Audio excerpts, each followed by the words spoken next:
Today on Monkey Life, Oshine has problems when she undergoes a health check. No, I can't see a lot of breathing, mate. Patas monkey Mica is reluctant to go outside. Her world has been that small cage, so she might be a little bit agoraphobic. And girls just want to have fun. Kiki and Trudy are new best friends.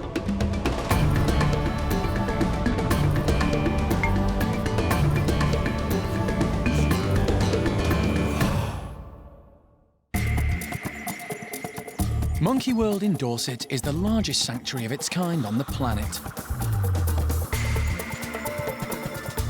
The team, led by Dr. Alison, rescue and rehabilitate unwanted and abused primates from all over the world. Have you packed your stuff? Got your favourite comics and everything?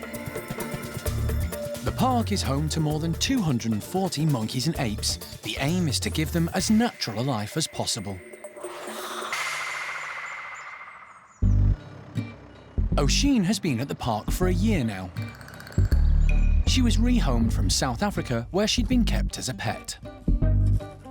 Normally, primates are given medical checks when they arrive, but Oshine was clinically obese, and staff couldn't risk putting her under sedation. Instead, they put her on a strict health regime to try to get her weight down from 100 kilos. Come on, gorgeous. Good girl. And at her last weigh-in, they'd succeeded. And we're at 80 kilos bang on. So they've decided the time is right to do those very important tests. At the park's hospital, the veterinary team are making plans to anaesthetise Oshine. Despite her weight loss, they're still worried. Anaesthetics always carry risks. She does have issues. She still is a very large female orangutan, probably about twice the weight most adult female orangutans should be. That gives us a few anaesthetic issues. The weight of the fat in the abdomen presses on the diaphragm, the division between the chest and the abdomen, and it stops the lungs filling properly. Not only that, if you turn them on their back, all that blubber sits on and squashes the main vein returning blood to the heart. So we have to knock her out and then position her so that the weight of the guts falls towards her legs and her chest can expand and that blood vessel isn't compressed. Oshine's badly affected by her menstrual cycle, often becoming moody and withdrawn. So while she's under anaesthetic, John is also planning to give her a contraceptive implant to try and regulate her hormones. We took the opinion of a human gynecologist on this, and they were saying a lot of overweight women also have a lot of severe period pains. He was expecting it to improve somewhat when the weight is further reduced, so we are going to shut that down for about 12 months. Instead of taking her to the hospital, the team have decided to carry out the procedure in Oshine's bedroom to avoid any unnecessary stress. The other orangs in the nursery are keen to know what's going on. John and the park's vet, Mike Nathan, are preparing the anaesthetic outside so that Oshine doesn't see them. We'll knock her out in a bedroom, we'll do the procedure in a bedroom, we'll wake her up in a bedroom. It'll be a bit of a squidge for us, but that's not the primary concern, really. I think it'd be better for her and quicker. Oshine is being given the injection by hand rather than darting her. Like all the primates at the park, she has regular injection training to prepare her for days like this. Staff use a clicker. If she presents the right part of her body, she gets a click and a treat. Once Oshine is unconscious, the procedure can begin. Hold on to that. That's it. Animal director Jeremy is assisting. John checks her airway. He's becoming concerned about her breathing. No, I can't see a lot of breathing, mate.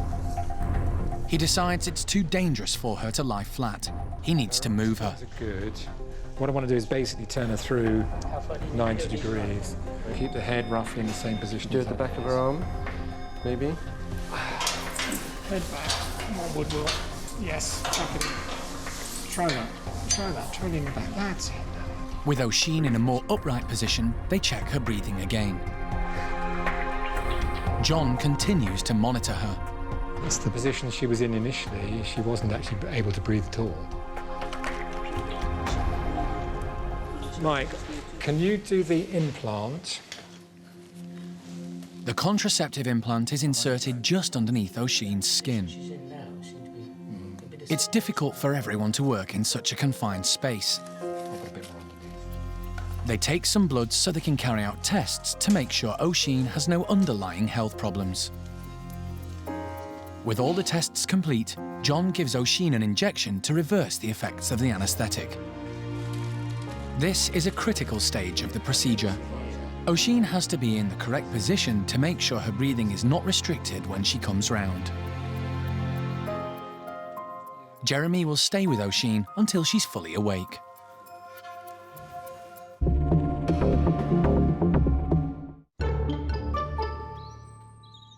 Something unusual has happened at Hananya's enclosure. The boys are nowhere to be seen, and the girls are making the most of it.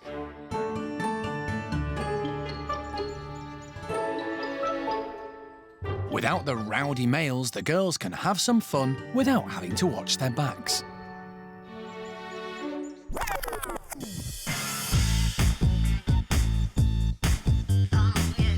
They set off on a patrol of the perimeter fence. Once they've checked out the neighbourhood, they start to chill out.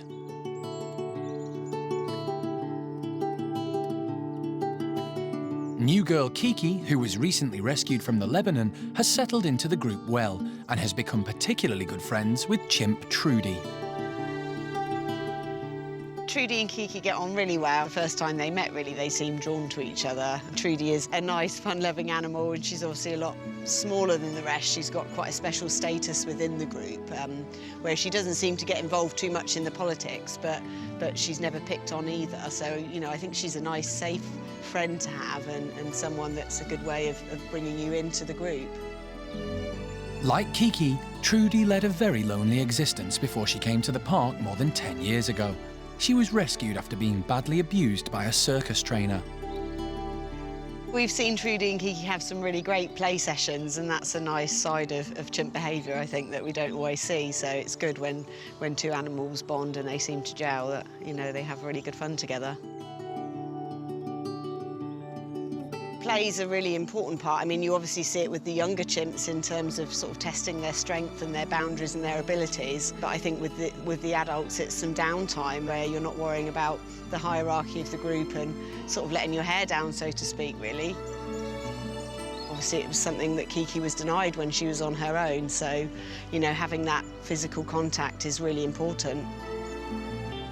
You often see the two of them moving around the outside enclosure, even hand-holding, and I'm not sure who's leading who, but obviously it's good for Kiki to have people that she feels very comfortable with as she explores her new home and gets to grips with all the fun that it has to bring. But all good things come to an end. The boys are back and start to liven things up. Leader Hananya decides he wants to play with Kiki. You've seen Hananya play with Kiki, and it's a great way to distract those males if they're being a bit full on. A good play session can distract them and bring out their softer natures.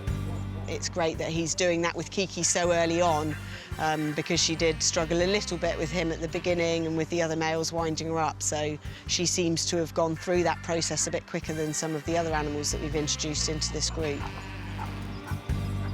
Valerie, who's normally one of his favourites, tries to woo him away, but today he only has eyes for the new girl. That is, until food appears. He's soon distracted, leaving Kiki and Trudy free to carry on where they left off.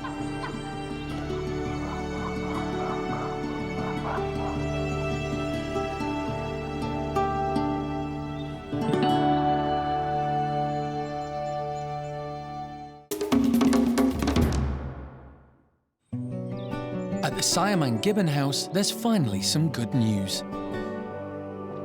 Alison has found a new mate for Sam. He's been living on his own since his son Onion tragically died after the veterinary team found an inoperable tumour in his gut.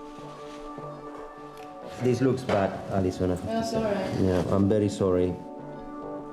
It was particularly sad for Sam, as he also lost his partner Sage a couple of years ago. When I first started looking for a companion for Sam, you know, I sort of first called around local zoos and wildlife parks just to see if they had any individuals that would be appropriate pairing for him. So in my mind, I had, in an ideal situation, a female that's the same age as him, so that they sort of spend their end of days together, because he's getting older now. And finally, actually, I came up with the ideal companion, I hope. It's a female who's 18, 19 years old, so a similar age to Sam. And she's currently living at Dublin Zoo, so not that far away either. Sam's new friend is called Sasak. The female who's coming here is already with a partner and one of her offspring. And that pair bond will be sort of cut short quite sharply because they don't want her breeding anymore. And she'll be sent here to be with Sam. He's got a vasectomy. There'll be no more babies. And that will be quite a short, sharp transition for her, whereas Sam's transition has been perhaps more like it would be in the wild, where there's a period where he'll be on his own, actively, potentially looking for a mate, and therefore quite keen to meet a new lady. Sasak will make the journey across the Irish Sea to Dorset in the next couple of weeks. He's been trying to tell the world if there are any ladies out there, and we've been able to help him out and track down a lady, so it's only going to be a matter of time now before we can get Sasak over here to meet up with Sam, and then hopefully they'll be able to live out their days together.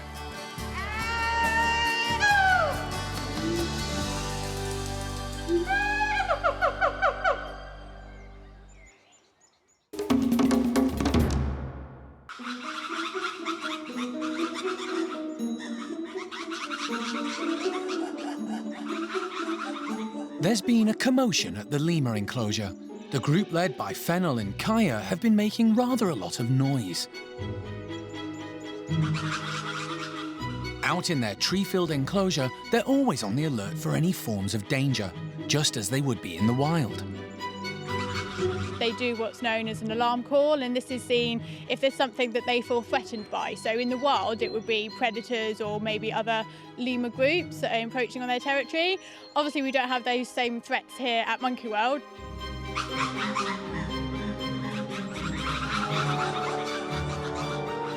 So they would alarm call at things like buzzards,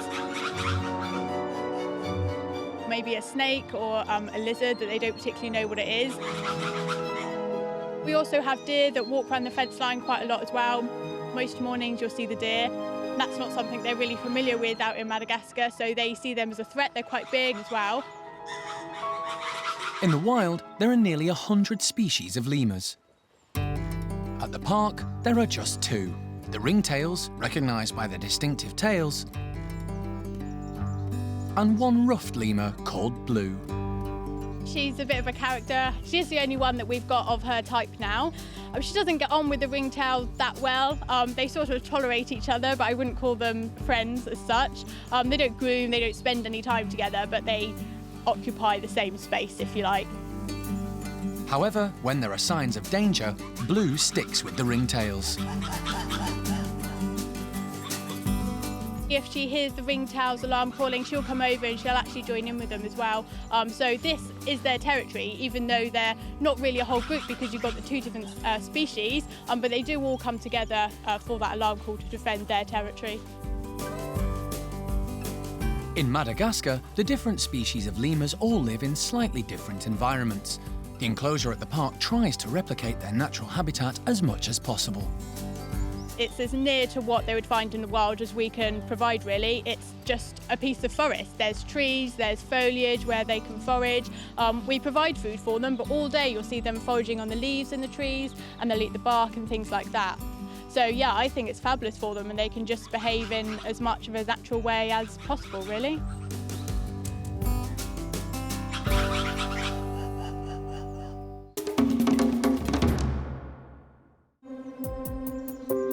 At the Orang nursery, Oshine is waking up after her anaesthetic. Will she sit up, Jeremy? Because she's not going to breathe desperately well like that. Because Jeremy has such a good relationship with Oshine, he's able to stay with her. It was me, I'm the bad guy. It's a rare luxury, really, because the majority of orangutans, or apes for that matter, you wouldn't tolerate somebody in there with them.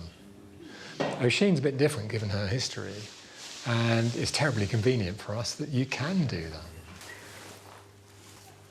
We can watch her move around a bit more and her colour, etc., because if we just left her, there's every chance she'd curl up in the corner and that would be it. And you just see a ball of orangutan, difficult to assess. So this is actually very good. Oshine is woozy from the effects of the drugs. John is always anxious at this point of a procedure. You have to be a little bit careful about this. This is called recovery phase. And in my career, I've lost 3, all in recovery, all at this time. They come round, or they apparently seem to come round, and then they crash. So it's not 100% safe period. Finally, with Jeremy's help, Oshine finds her feet. There we go. She's bewildered by all the fuss, but makes the most of being with Jeremy.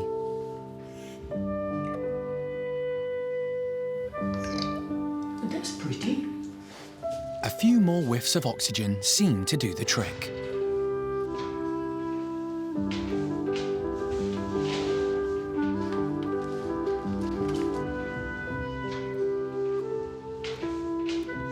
Now she's up and about, her new friend baby Silvestre is allowed to visit. Silvestre, come on, buddy.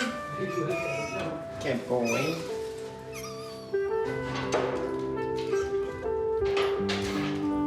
Oshine is enjoying all the attention. She's now having her hands oiled. This is a regular treatment the orangs have to keep their skin in good condition. Good girl. We've kept a closer eye on Oshine today, just to check that she is eating and drinking well. She's really happy to be back with Silvestre. She's pretty much back to her usual self now.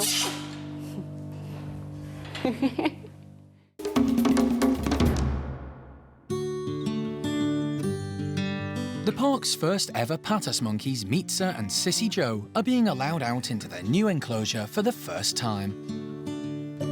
Mica was recently rescued from Slovenia, where she'd been kept as a pet. Sissy Joe came from a sanctuary in Cornwall. Until now, they've been kept inside to give them a chance to get used to their new surroundings.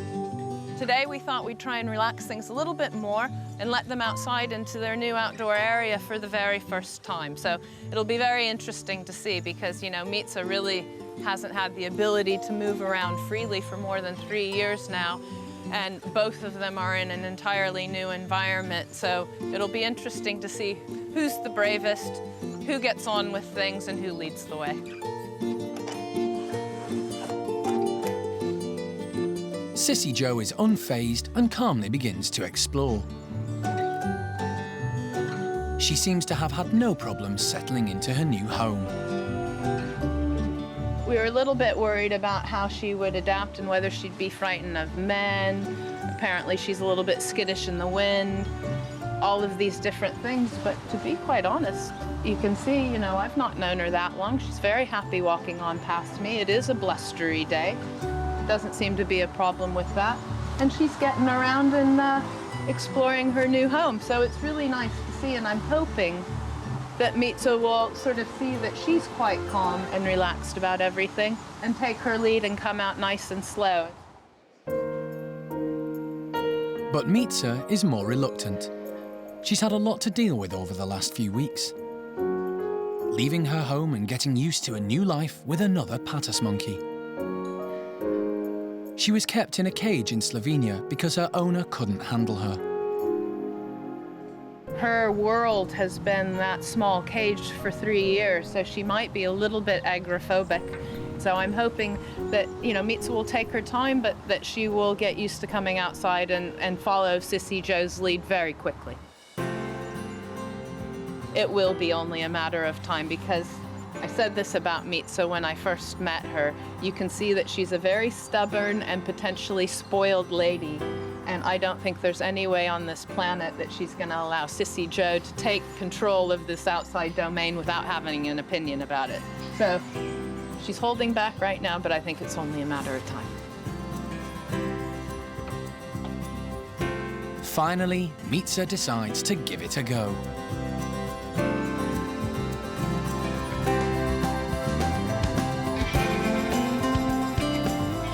She spots Sissy Joe and immediately starts grooming. Grooming is actually a really social behaviour for all primates. It creates bonds within individuals throughout the group, and it also encourages the trust, which is really important as well. And the more that they groom, the closer that they become together. So the more grooming we see, the better it is for them. I think slowly is the way forward with these, and obviously we can just learn by their behaviour whether they're enjoying each other's company or whether they actually want a bit of space from each other, and we'll just go from that, and if they feel confident then so will we, and we'll just gradually keep them together for longer until they then are together full time. It's been a bit of a bumpy road, but we're definitely getting there, so fingers crossed.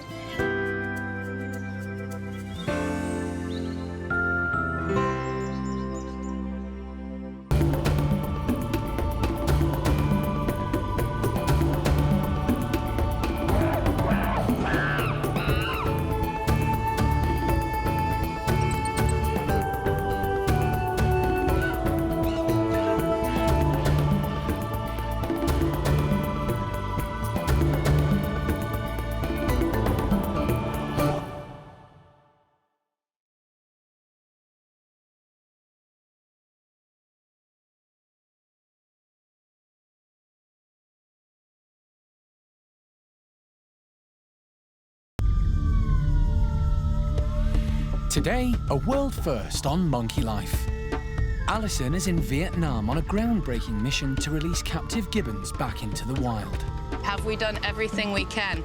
In the coming days, we're going to find out the answer. But the team get into trouble when they're hit by bad weather. They just need peace now. They don't need this anymore. It's a race against time to get the gibbons to the release site.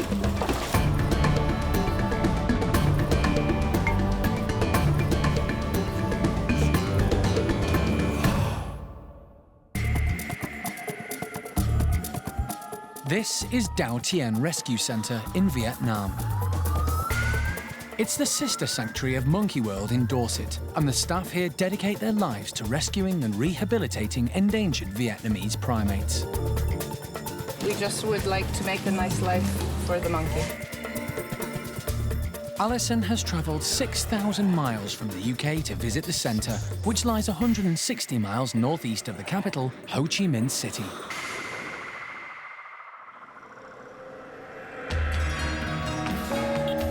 Vietnam in Southeast Asia is a densely populated country. But outside the hubbub of the cities, it's rich in exotic wildlife. Alison makes regular trips here, but this visit is particularly special. At the airport, she meets up with Marina Kenyon, who's in charge of Dao Tien, and Dr. Curtis Pei, who helped to set up the centre and has flown in from Taiwan. Like many countries, Vietnam struggles with the illegal trade in wildlife. Poaching and smuggling are common, and the law is difficult to enforce. Dao Tien was set up to protect some of the most endangered species of primates, including golden-cheeked gibbons. But unlike Monkey World, Dao Tien is not designed to provide a home for them for the rest of their lives. Dao Tien is a rescue, rehabilitation and release centre, and this is the first time that we're preparing to actually do the final phase, release back out into the wild. 2 family groups ready to go back out into the wild, and we're all really excited.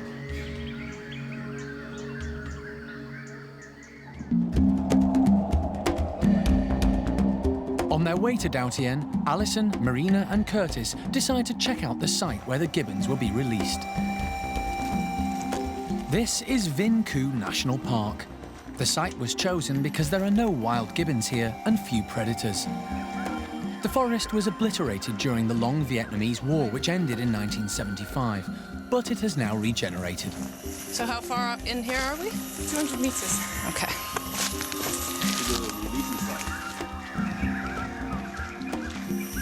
And I think the forest is fabulous. Tree density is really high. Species richness is great. There's been loads of fruit on the way. Yep.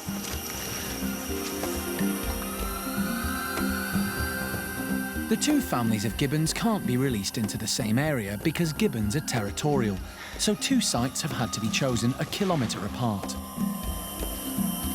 It's good. The forest is very much like in Capuchin. Yeah. Yeah. And the trees grow very well. Vinh Khu borders another national park called Cat Tien, where Dao Tien Rescue Centre is based. The gibbons can't be released there because, thanks to the work of the park, there's already a thriving population. Actually, Vinh Khu Nature Reserve is going to be joining Cat Tien National Park because they share a border, and it will become the Dong Nai, which is the province that both parks are in, Dong Nai Biosphere Reserve. So, you know, it's sort of a new forest with a new family group of gibbons coming, and hopefully everybody will grow up and mature together. Good place. Yeah. Good spot. Cool. In another 10 years, this is just going to be some of the best forest in the south of Vietnam, and it's going to be full of gibbons. As Alison and Marina continue their journey to the rescue centre, workers there are busy looking after the primates that have been brought in after being confiscated by the Vietnamese authorities. Dao Tien is based on an island. It was set up with the full cooperation of the Vietnamese government. In the 3 years since it's been opened, it's cared for more than 30 golden-cheeked gibbons. As part of their rehabilitation, before the gibbons are released into the wild, they're set free on part of the island to give them a taste of life in the trees. As soon as they arrive at Dao Tien, Marina and Alison check on the two families they've chosen to be released 50 kilometres away in Vinh Khu National Park. Da, Lat and baby Huang have been enticed into a holding cage. Oh, look at her. She is angry. Yeah. I know, we're going to let you out soon. Da and Lat were rescued from a roadside restaurant where they'd been kept in a small cage. They arrived at the centre in 2008 and have thrived ever since. Huang was born while they were living in the semi-free area on Dao Tien. It's really nice that Da and Lat are individuals that I've known from when we very first rescued them, and now they're going to be some of the first individuals that go back out into the wild for the very first time. So seeing an individual such as Da and Lat here from the tiny, horrible cages at this roadside stop. It was a construction site. There was all kinds of noise and banging and crashing, making the complete circle, and it's just a really lovely story for them, but for me personally. The second family to be released will be Mary and Lily with their baby Noel. They were paired at the centre after arriving separately. Alison and her late husband Jim Cronin were tipped off that Lily was living on his own in a cage at a petrol station. He was one of the first gibbons to be confiscated by the Vietnamese authorities and taken to Dao Tien when it opened. Out of all the gibbons, it's probably Lily that we've worried about the most. But now Lily's a proud dad. He's got a fabulous female, and he travels through the trees like a wild gibbon. So now he's just, he's ready to go. The team have been waiting for the right time of year. Now is perfect, as it's midway through the rainy season, so there's plenty of water for the two families and the trees are full of fruit.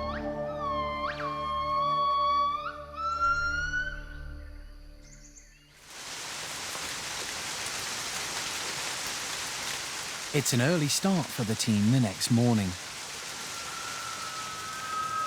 Once the rain has cleared, work gets underway.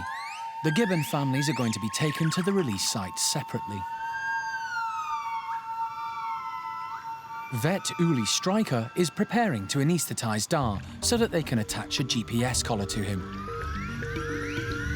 Luckily, she's able to inject him by hand rather than darting him, which could have caused unnecessary stress. I think that worked. He might just go nicely on the floor. Oh, perfect. Yeah. The gibbons are being given GPS collars because they can be monitored much more easily than radio collars. But they're very bulky, and Marina is concerned. If it's not right, it's not right. If it's massive trouble, then yeah, it's coming off. And we can just. Gonna come off. I've got another radio collar. We can use just radio collar. Yeah. This will be the first time gibbons have ever been released back into the wild with GPS collars to track them. Lat has seen what happened to a partner and is wary. There's no need for her to have a collar as they live in pairs. There's a lot of ifs pending right now. We've got to hope that the female's calm enough and steady enough that we can actually encourage her to go in her box without an anesthetic. Trying to dart a female with a baby on board, very dangerous. Lat, Lat, Lat, come here. Lat, Lat, Lat. Oh, perfect. Yeah, that was wonderful.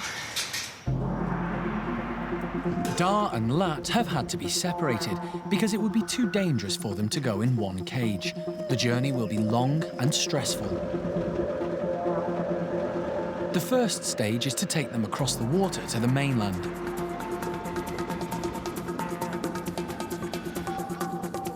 Now they have a 4-hour journey to the release site. This last stage is the hardest stage of all. It's quite a bumpy road, it's just a dirt track. And last night there was lots of heavy rain, which means that we're having to take it very slow.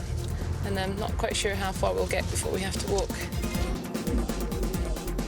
The road suddenly becomes impassable. Whoosh! No, that's not going.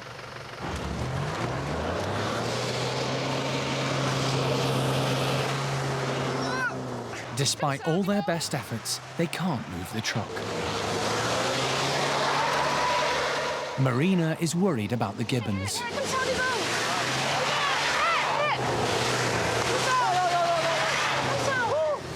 Come, Dee. They just need peace now. They don't need this anymore. No, she's too stressed.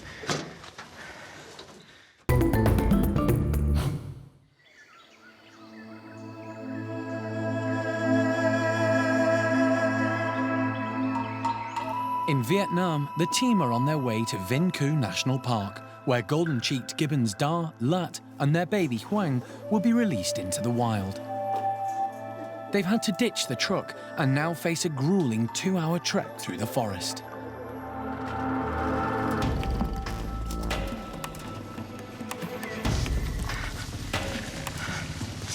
The forest rangers, known as the Kim Lam, lead the way. Being the rainy season, it's hot and the conditions are difficult, but they need to get the gibbons settled as soon as possible. Last little leg into the forest where we have the release cage that Dawn and Lat will actually stay in for 1 or 2 days just to calm down, get a bit of food on board and relax before we open the door in 2 days' time, and then this will be their new home for good. The Kim Lam from both Capuchin and Vinh Cu have been really pushing the limits here to make all of this happen. So it's a really lovely team effort. Fantastic. Finally, they arrive at the holding cage. It's been a stressful journey for the gibbons. Yeah, that's enough. This is an ideal site because although there are no other wild gibbons here, there are some within the national park. So hopefully one day Huang will be able to find a partner. Back.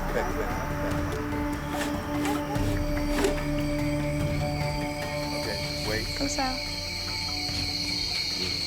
Yes. Okay. All right. Okay, then.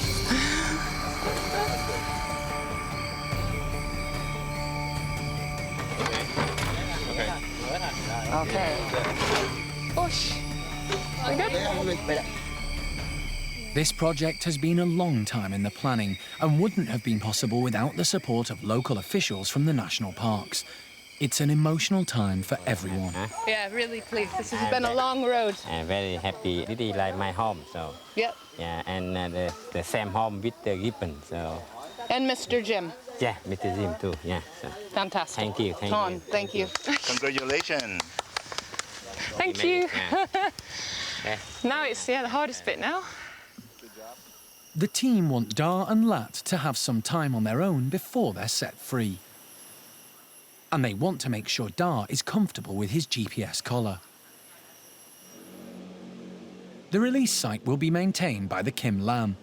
Alison and Marina have set up a meeting with the heads of the ranger stations and of the national park to make sure they understand their responsibilities. And what we aim to do is establish guidelines for the whole of Vietnam, if not for the whole of Asia, on how to reintroduce gibbons.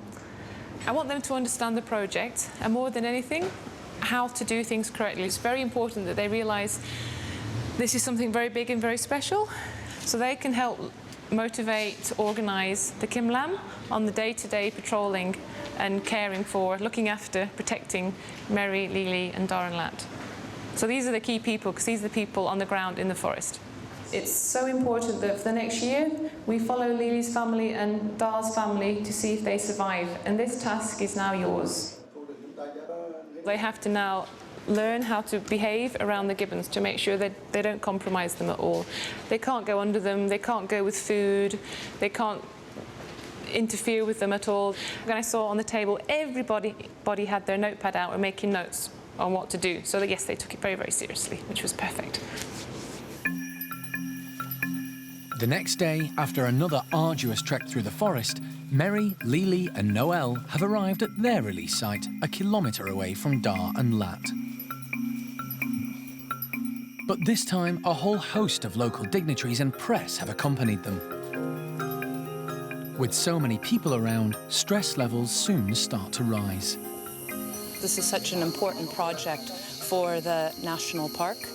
A lot of people are taking an interest. It's also the first time that this has ever been done in the world, so gibbons are going back out into the wild with GPS collars. So right now it's quite a high-stress situation in order to try and keep things calm and keep things good for the gibbons. So Marina's just almost off limits right now, and I'm trying to help her out doing what I can with crowd control. Marina is worried about the gibbons.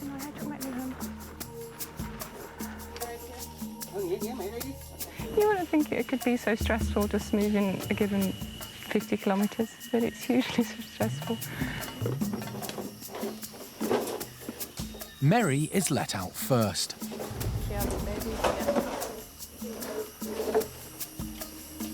Holding tight, good.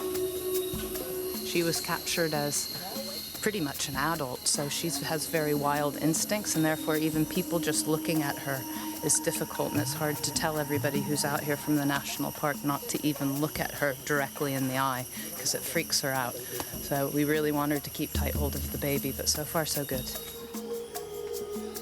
Now it's Lily's turn.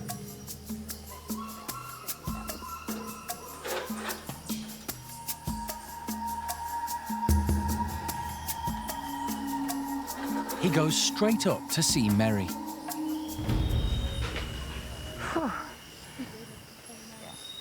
I get stressed. God knows how they feel.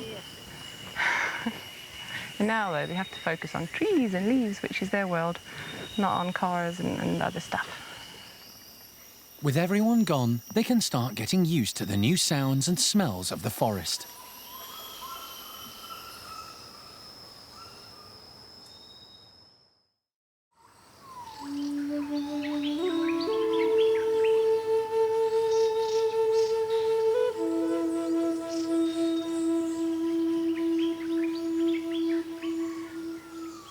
The day of the release has arrived.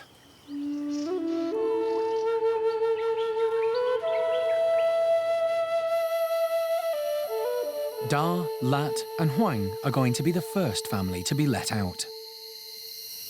Nerve-wracking, but out of all of us, the gibbons are the steadiest. And they seem the most relaxed. They're both looking bright, alert, they're eating, they've been checking out the trees. They're not scared, they're just bored. They want to be out of the cage. In the wild, gibbons work out a mental map of the fruiting trees so they know where to find food. Until these gibbons have had a chance to do this, rangers will be putting out supplementary food high up in the canopy. Cow. finally, the moment they've all been waiting for. Really exciting.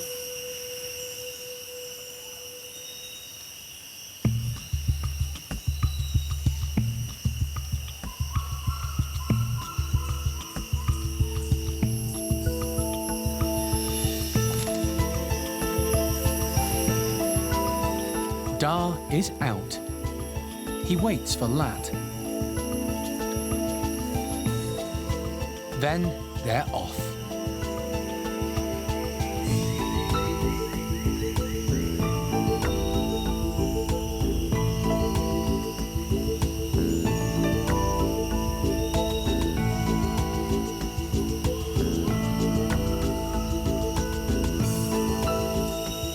Gotta go because the males come back and we don't want them to come close to us, so it's time for us to pull back and leave them to it. But perfect, first one.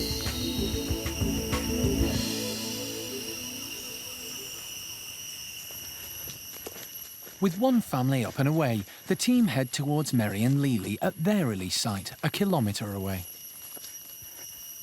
In the wild, gibbons stick together in family groups, but these two haven't been with each other as long as Dar and Lat, so there's concern they may not stay together when they're set free.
It's been a really long journey and we've finally got two back in the trees and feels a bit floaty at the moment, especially when they just moved out of the cages like wild gibbons, as if like, oh, that was so easy. It's the last step in the process, but Marina and her team now have a long road ahead to monitor to make sure that we are doing the right thing, and then the process will become easier and easier for all of those other gibbons back on Dao Tien. But yeah, I mean, it's hot out here and I've got goosebumps. Absolutely fantastic.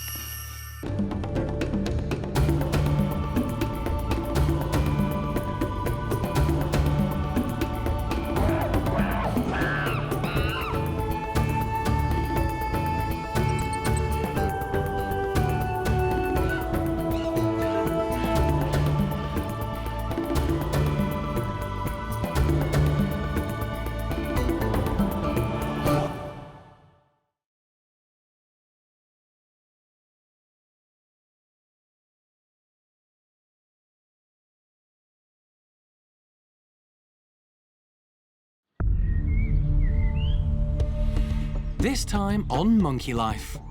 Emergency surgery for Capuchin Diez. Unfortunately, Diez got quite a nasty injury. It's quite a big slash wound. Staff prepare to welcome Sam's new mate, Sasak. We're putting up some hosing, some baskets and stuff to put her food in to make sure she can actually move around the enclosure comfortably. And Oshine shows her softer side to baby Silvestre. We've really been quite impressed with Oshine's maternal instincts.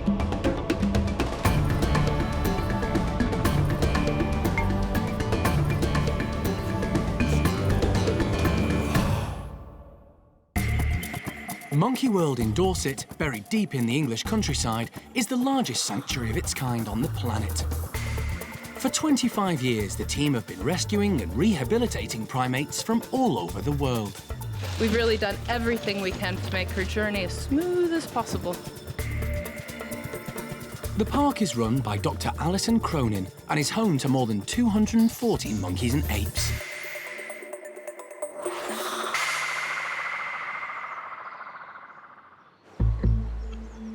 It's early morning and Animal Director Jeremy Keeling is on his way to the Capuchin house.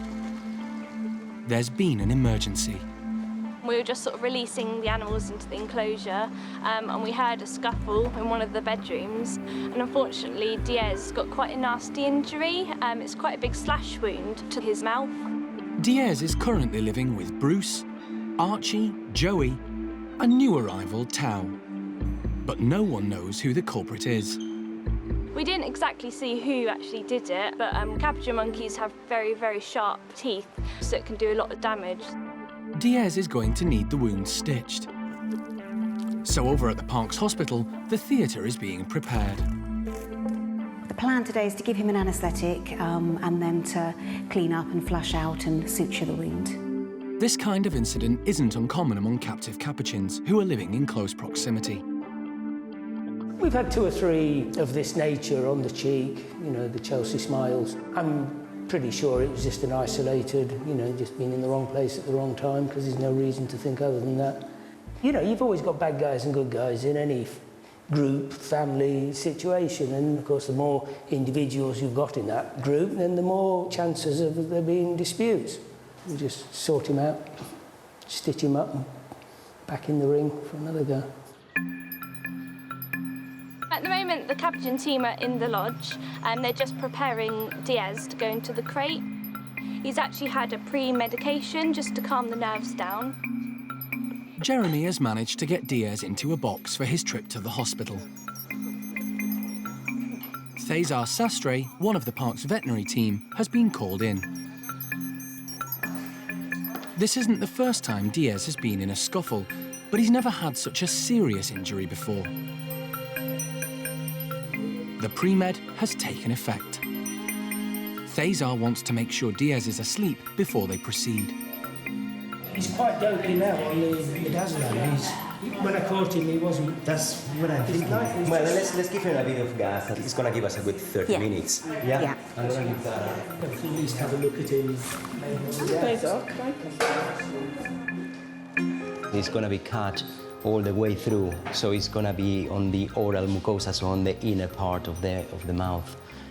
So I will need to stitch up pretty much both sides, the external and internal. Repairing this wound is not going to be straightforward. Diez will need a lot of stitches. Cesar is keen to get underway as soon as possible.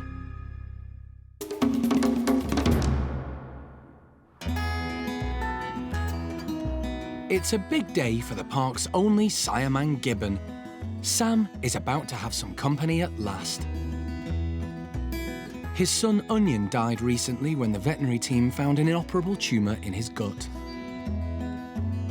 Alison was determined to find Sam a new partner. She searched far and wide and finally came up with a suitable mate. Sasak is a female siamang currently living at Dublin Zoo. She'll be arriving this evening. The primate care staff are preparing a temporary house for her. Bryan, do you want to attach that to that hose behind you? Sasak is perfect for Sam as she's fairly elderly and has already had several offspring. But it'll be unsettling for her to leave the family she's currently with. We're putting up some hosing, some baskets and stuff to put her food in to make sure she can actually move around the enclosure comfortably, make it as homely for her and welcoming as possible. We're just putting some browse up for Sasak so that when she comes out tomorrow morning, it's nice and welcoming and it's kind of got a bit of natural food for her to eat. And also she can kind of hide amongst it and just feel a bit more like she's in a natural environment. When Sasak arrives, she'll be kept in these bedrooms to give her time to settle. This will also be where she'll meet Sam. We use this house really for doing introductions because you never know what could happen. So by having these smaller bedrooms, it means that we have the control whilst we're doing that. Everyone is looking forward to the imminent arrival. It's really exciting for us, but obviously the biggest concern is for Sam and his happiness. He has been a little bit down of late, but he has recovered really well from his bereavement, and now we just hope that he's going to get on really well with her and they're going to have a really happy future together.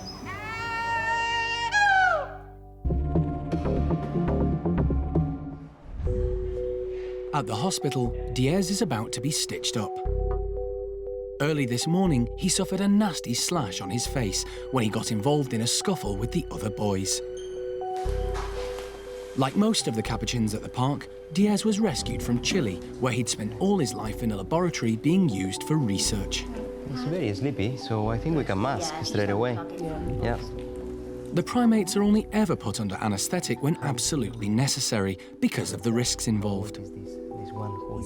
So this is a perfect opportunity to check Diez over and make sure he has no other obvious health problems. The pulse is very fast at the moment, it's 180. His stomach feels normal, that's good.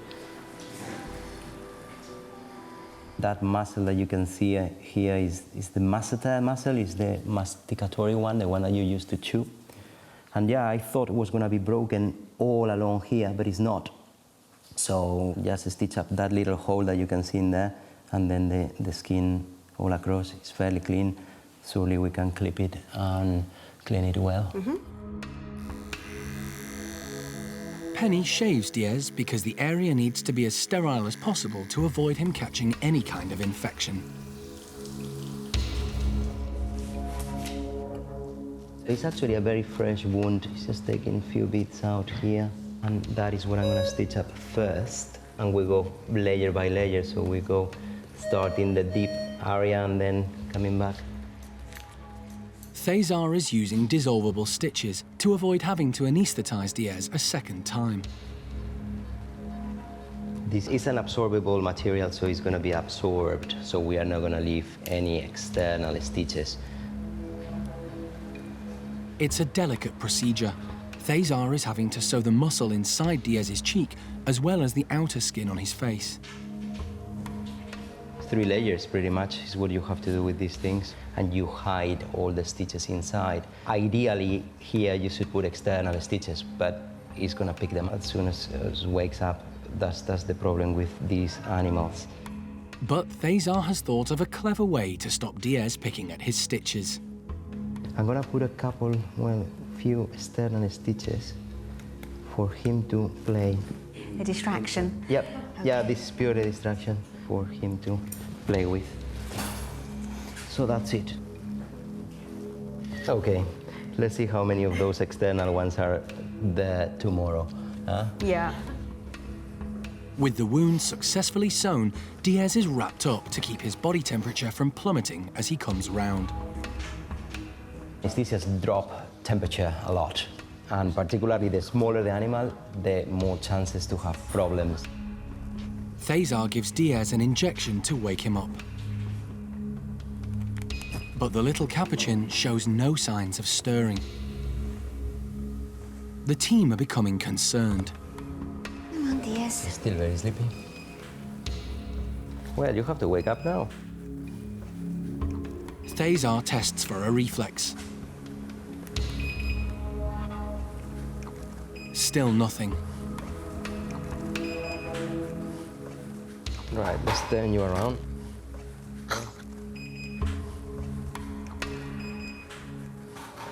Ah, that's good. Oh, that's really nice, thank you.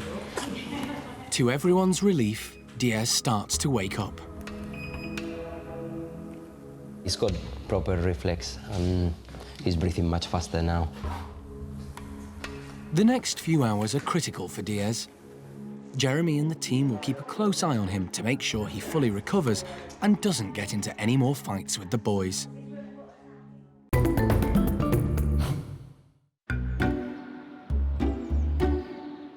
Things are changing at the orang nursery. Oshine is finally beginning to fit in with the others. And it's all down to baby Silvestre, who's discovered her softer side. The big orangutan was brought up as a pet in South Africa, where she was used to getting her own way. She'd never come across other orangs until she arrived at the park, and didn't know how to behave around them. However, when Silvestre was rehomed from a zoo in Spain recently, staff hoped Oshine would take a shine to the baby and take him under her wing. His early start in life was clearly a good one, even though his mother didn't care for him. He's gregarious, he's open-minded, he's not introverted and frightened of new things. Whenever he meets anybody new, human or orangutan, out comes the hand to say hello. And Oshine was no exception. It took a little while for her to acknowledge him, but he finally began to make inroads. She was a little bit unsure at first. She really just didn't know what to do with Silvestre. But what was clear is what we've always known about Oshine. She's actually got a really lovely temperament inside of that big body of hers. And once, you know, we took things slowly and she could see that he wasn't going to be a challenge or a threat to her, she welcomed him with open arms. Now the two of them are rarely apart. We've really been quite impressed with Oshine's maternal instincts. I mean, it's not bad going considering that she's never seen any other mother and youngster relationships occurring. She looks after him and makes sure that things aren't getting out of control, and mainly, she always knows where he is. She's got what looks like quite a vice-like grip around either a wrist or an ankle, holding him close, making sure that he's participating in whatever she does. The other orangs in the nursery, Linga, Dinda and Jolie, all love playing with Silvestre, but Oshine keeps a motherly eye on him. She really is quite sort of protective. She keeps, even is quite sort of off a little bit. Her always out of the corner of her eye, she watching him. If the others start to get too interested or too boisterous, out comes the big hand. She grabs hold of a wrist or an ankle and just reels him back in again. Silvestre may have gained a mum, but Oshine is benefiting too. It's easy to look at Oshine and Silvestre's relationship and say, oh, isn't that lovely for the baby? But actually, this relationship might even be more critical for Oshine than it is for Silvestre. Everybody loves him, but Oshine's a different case. She's a very big girl, she's fully mature now, so she has a lot of catching up and relearning to do. With Silvestre on board, it's breaking down a lot of those barriers, and I think the others are now beginning to see that Oshine has a caring side to her. With the arrival of Silvestre and everything else, I really feel that she's turned a corner. Her face is just so much more relaxed, and she seems to have almost an optimistic twinkle in her eye.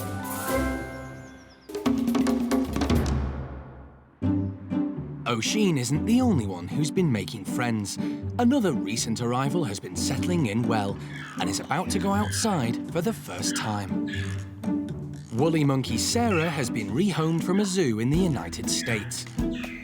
She's joined Bueno's group, and it's hoped eventually she'll breed. For the last few days, she's been getting to know the others. So far, the group are doing really, really well together, and today's the first time we're going to let them outside, and fingers crossed that it'll go well. Paolo, Bueno and Yurima are all keen to go out into the enclosure after being shut up inside. 3-year-old Paolo lets off some steam on the hoses. But it's all very new for Sarah. We waited a few days to let the group out just so that they had a chance to spend time close together, make sure that we could determine if there were going to be any serious problems. Paolo, ever the exhibitionist, is keen to show her the ropes.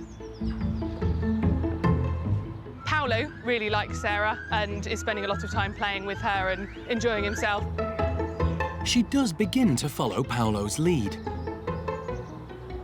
But he playfully sabotages her attempt to walk the hose. Woolly monkeys have prehensile tails, which makes them great acrobats. The tail acts as a 5th limb. In the wild, this is very useful as it means they can balance and grip onto branches to grab food below. Sarah makes good use of hers to stop Paolo shaking her off. Staff are keeping a close eye on Yurima. Being the dominant female in the group, her nose may have been put out of joint by the arrival of another adult female. Yurima's been friendly, but there was a slight bit of tension there. We're hoping that's just because they've been confined inside together and hopefully they'll relax now that they've got a bit more space. Bueno watches from the sidelines and clearly has eyes for the new girl. Bueno and Sarah have developed sort of quite a close friendship. Bueno's obviously very attracted to her. She's playing hard to get at the moment. It's one thing getting the primates to go outside, quite another persuading them to come back in at the end of the day. All we've got to do now is to get Sarah used to the routine so that she knows when she needs to come back in. Paolo leads the way, and to the relief of the Woolly Monkey team, Sarah follows. Now that we know there's not any serious problems, fingers crossed everything's going to go really well.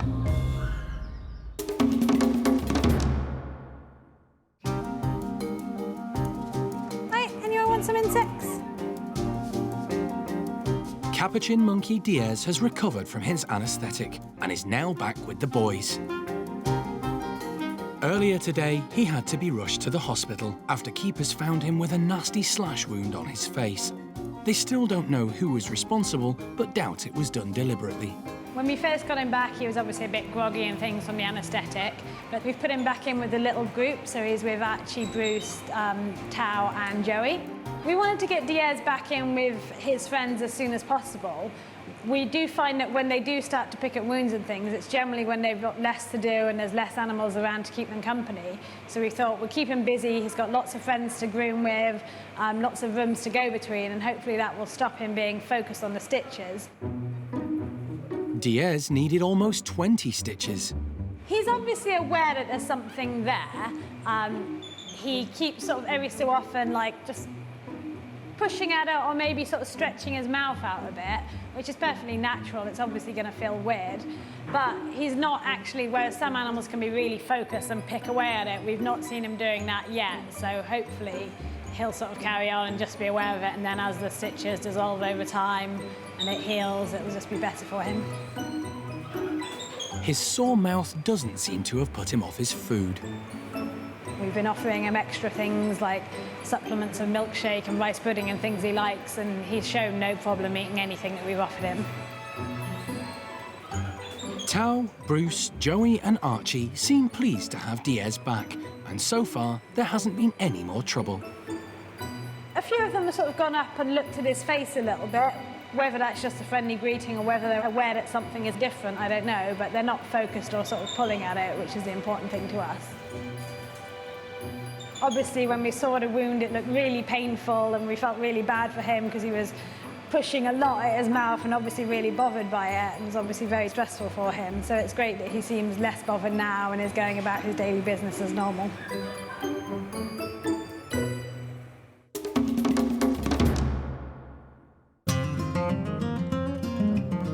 It's 8 p.m. and the park's new siamang gibbon Sasak is about to arrive. Her journey from Dublin Zoo has taken more than 8 hours, so the team are keen to get her settled as soon as possible. The plan is for Sasak to stay in this bedroom on her own overnight, so she can rest before meeting her new partner, Sam. Hello, sweetheart. It's obviously been a really long journey for her, and it won't be until the morning until she really gets her bearings. This is all completely alien and different for her. Now they need to persuade Sasak to come out of her travel crate. Come on, Sasak. Sasak. Oh. But she's wary. Come on. It's all right. Good girl. It's all right. She's nervous, I think. Lots of unfamiliar faces all around the box, and she's obviously been in there for a while. And this is a completely new environment. It's dark. She was sleeping when she arrived. Eventually, she does pluck up the courage to start exploring. Good girl. It's all right.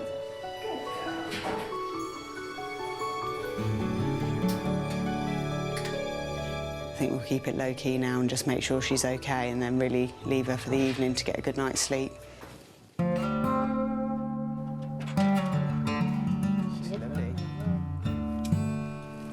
It's a huge sense of relief, obviously, when they arrive and to see her safely inside the enclosure. And actually, she was really nervous when she first came out of the box, but she's gone into every room and she is exploring, and we've given her a few sleeping options. I mean, there's obviously benches in there, but we've also put up some hammocks and a basket, so she's got a choice of where she decides to settle down for the night. Hopefully she'll hear Sam calling in the morning and know that there's another siamang nearby. I think we'll see how she's eaten overnight and just give her a good check and get to know her, really.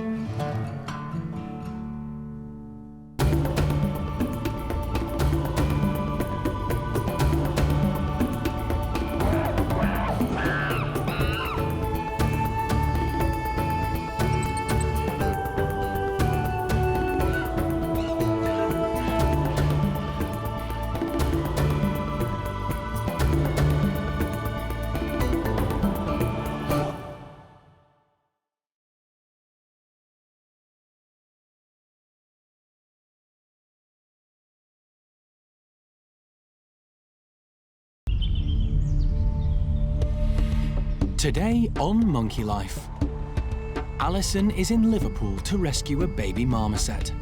The fact that he's being kept in a small hamster cage is just ridiculous. There's tension at the siamang house when Sam finally meets new mate Sasak.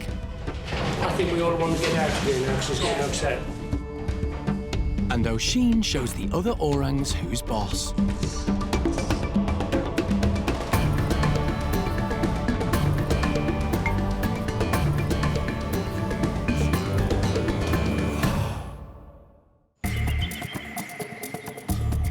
Monkey World in Dorset is the largest sanctuary of its kind on the planet. Here we go.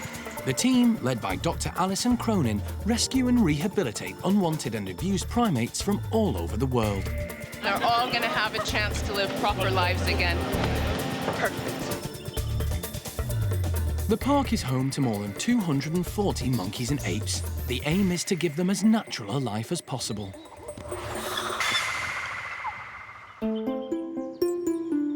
In the UK, it's not against the law to keep primates as pets. But a lot of people who have monkeys don't know how to look after them.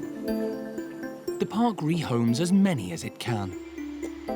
Some, like Kaya the lemur, or squirrel monkey Fidget, had owners who simply couldn't cope when the primate's natural instincts left them frustrated and aggressive. Others, like Capuchin monkey Gizmo, were confiscated after being found living in appalling conditions. And then there are those who have suffered at the hands of dealers, who benefit hugely from trading in primates.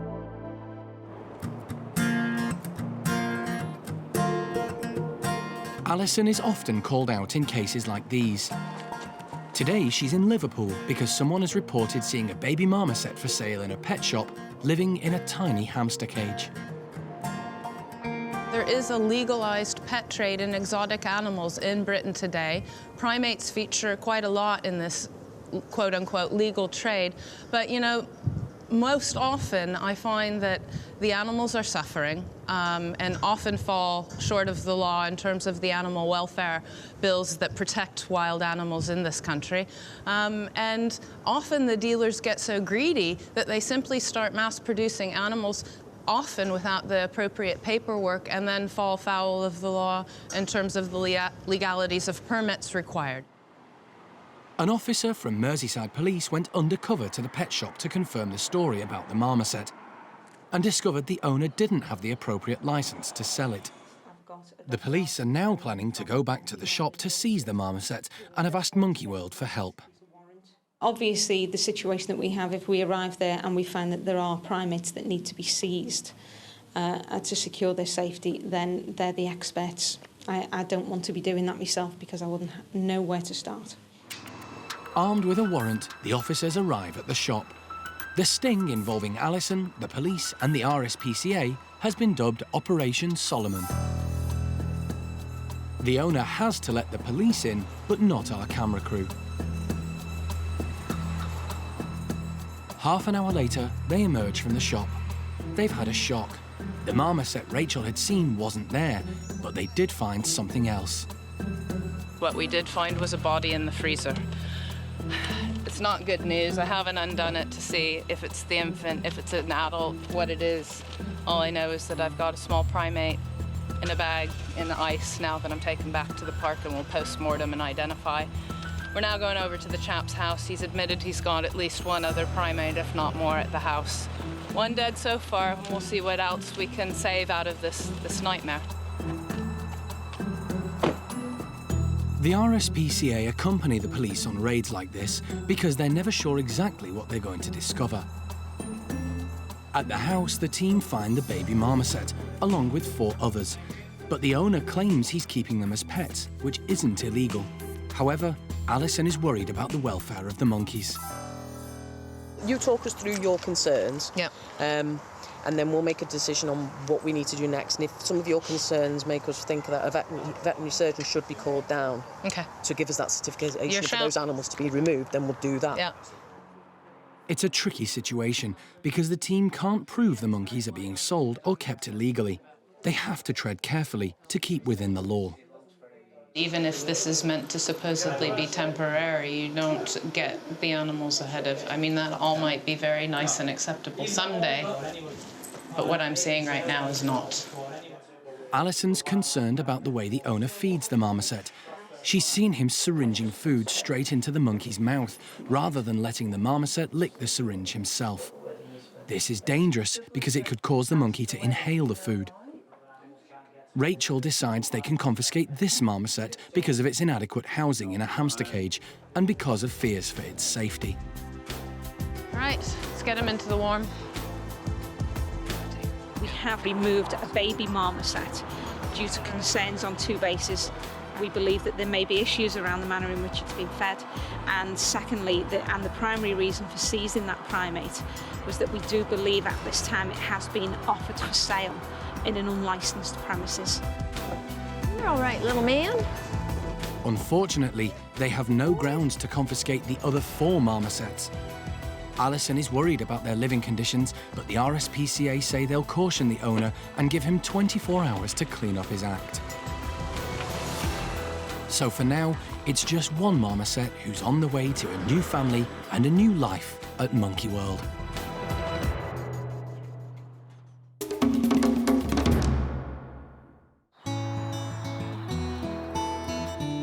In Dorset, staff are preparing a special treat at the Orang nursery. They're filling a large barrel full of surprises. As well as wood wool and footballs, there are plenty of snacks for the orangs. But the staff have a cunning plan. They're also adding olive oil. The problem they have is that they get very dry skin in their hands and feet. In their natural habitat, it's much more humid. And apart here, especially in winter with the heating on, their skin just gets so dry. The oil will help keep the orang's skin supple and their hair in good condition. They have to feed their hands through the holes and go around, fiddle around with the footballs to get their food, so when they take the hands out, they're all oily. The only thing is that they make a mess everywhere because obviously they get very, very oily, so they go to the windows and they get everything oily.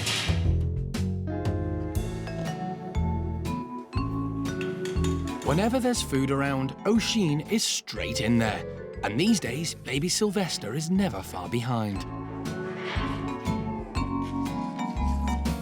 Oshine doesn't exert herself unless she needs to, but she soon realises it's worth the effort and manages to hog the barrel.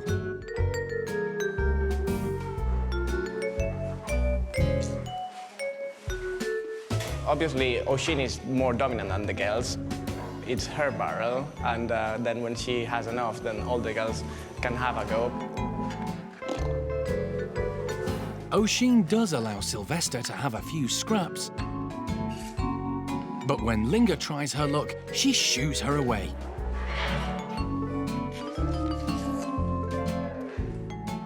However, with her back turned, clever Dinda manages to sneak an oily grape without Oshine noticing. Bolstered by Dinda's success, Linga and Jolie join her for a joint attack, but Oshine isn't going to be caught out again.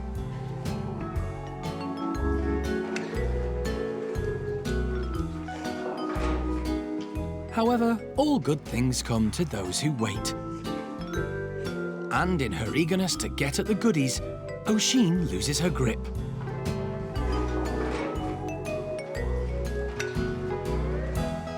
Leaving the way clear for Silvestre to help himself.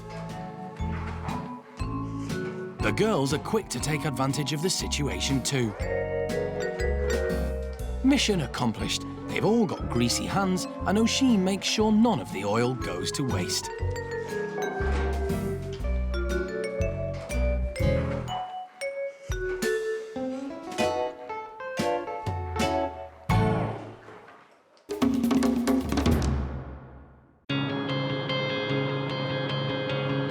Alison is on her way back to the park with the baby marmoset she rescued during a police raid in Liverpool.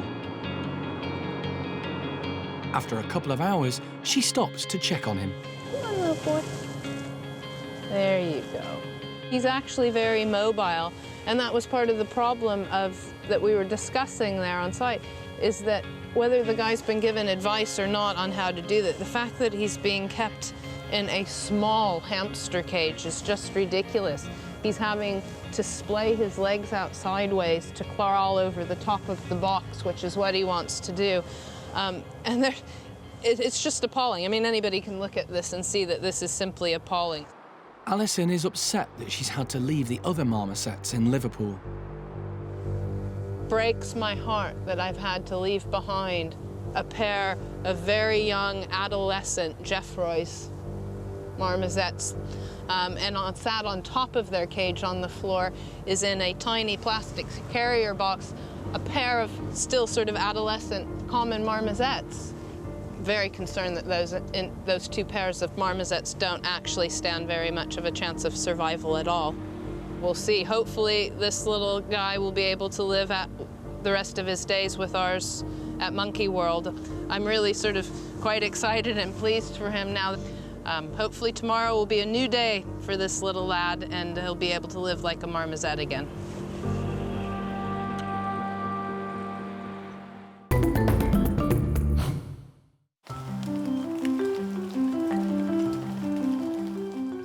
Siamang gibbon Sasak has spent her first night at Monkey World.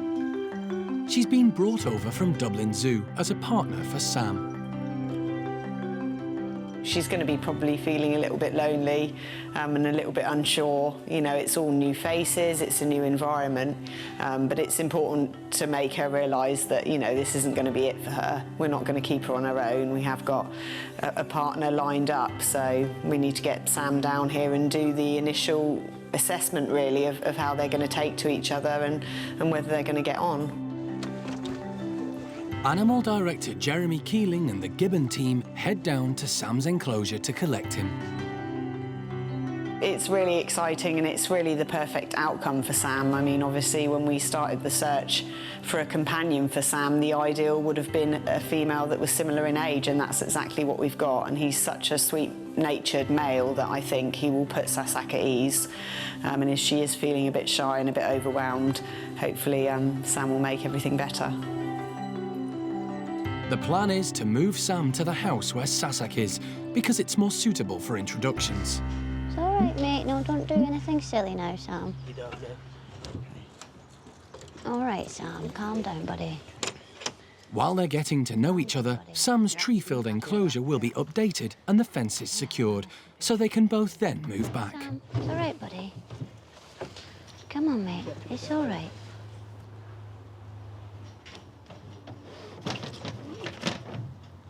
Well done, Sam. It's the thing that's so fascinating about animal management is that you don't know what he'll make of Sasak. We do know that Sam's quite an easygoing male and he's very accommodating, and he obviously has missed the company of Sage and his son. So I think he's going to be glad to see another siamang. Sasak is blissfully unaware she's about to have company. Come on then, Sam. Hey, oh, like lightning. They've put Sam in the bedrooms opposite Sasak so that they can see each other but can't have any contact for the time being. Hey, Sasak, who's this come to say hi? The two gibbons seem to be getting agitated, so Jeremy decides to leave them alone. I think we all want to get out of here now because he's getting upset. Sam shot straight into the house, so I think he was relieved to be out of the box so soon. And he's a bit frantic at the moment, actually. He's moving around and just getting his bearings, and I think, actually, he didn't even notice Sasak for the first few minutes. But I think he's clocked her now, and he's just really getting to know the space. So we'll let them calm down, but I don't think we'll do anything today. We'll just let them settle down, and then maybe they can meet tomorrow morning.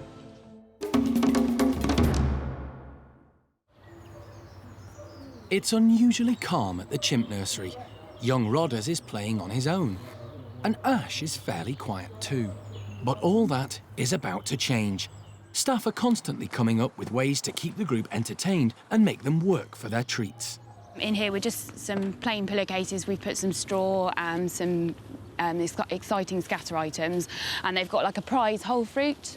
So in this one we've got a pear, but some of them have apples and some nice things inside.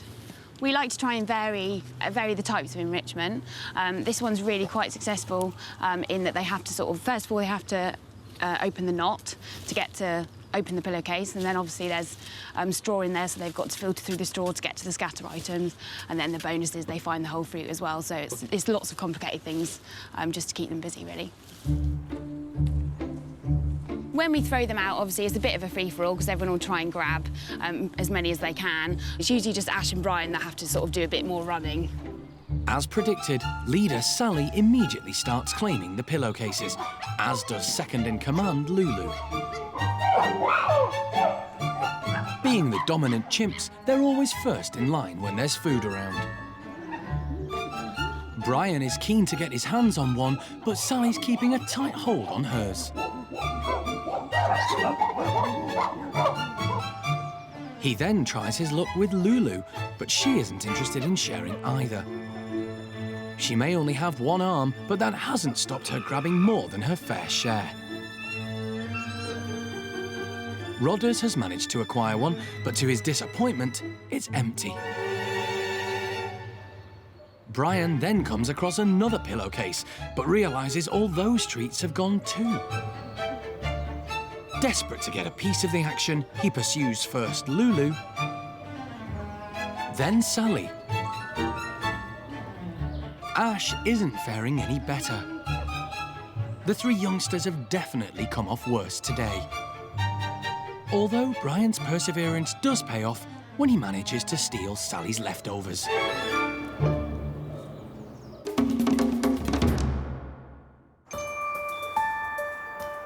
The baby marmoset Alison rescued from Liverpool during a police raid is getting used to its new surroundings.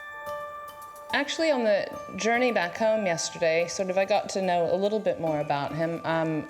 We think we know that we've got a little boy, and he got christened. So the name of the police operation yesterday was Solomon. So if indeed he's a little boy, he's been christened Solomon, so now at least we've got somebody to refer to. And, you know, his eating habits we're getting to learn about, and that is the critical bit about what happens to him in terms of his future right now. Marmosets are primarily what's called exudate feeders. So what that means is that they gouge tree bark and then lick up the sap that comes flowing out of trees in the wild. So for me, an animal this size and based upon the way an adult marmoset would eat, letting him lick from a dropper is the best way forward, because that's how he will continue to eat any liquid foods that we provide him into the future. Alison thinks Solomon is about 10 weeks old now. He's had a traumatic life so far, being taken away from his mum. And a post-mortem on the monkey found in the freezer at the pet shop has confirmed that it was probably Solomon's twin. I think he's more than ready to go and join one of our groups of marmosets here at the park. He's very bright, he's very active, he's quite coordinated. He's at the point where he really needs attention of other marmosets rather than human beings. It's the perfect time. It's critical for his development that he get with other marmosets at this stage in his life, and I think he's just such a lovely little chap that they're all going to love him just as much as we do. There are 12 marmosets at the park. Staff have decided to put Solomon in with Gabby. They're hoping she might act as a foster mum. Solomon is scared. He's been kept in the hamster cage for so long, he doesn't want to come out. Solomon! Come on, little man. Should we let Gabby in? What do you think? And see what she does. Might encourage him to come out and see what she is. Yeah.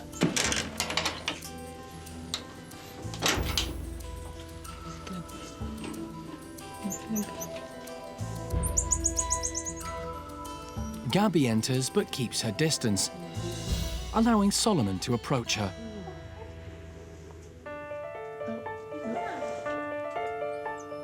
Yeah. He latches on and has no intention of letting go. Little Solomon's only been with us only about 12 hours or something like that now, and Not only has he been christened, but we've given him an adult female to go with. They sniffed each other once or twice, and he just went, like, launched at her and grabbed hold of her in a vice, and you can still see his little muscles flexing and his heart beating on his side, and he's got her almost in a headlock. And clearly all of that instinct to be with his mother and to be with other marmosets is just so strong that he's now not gonna let go of Gabby. And it's just, you know, it can almost make me cry, but at the same time, I'm really happy that, like, he's sorted right now. He needs to understand that she's not going anywhere, we're not gonna take him away, and that he can relax and have little scampers off of her. I'm really pleased that she hasn't turned aggressive towards him. I think this will all calm down in about an hour or so.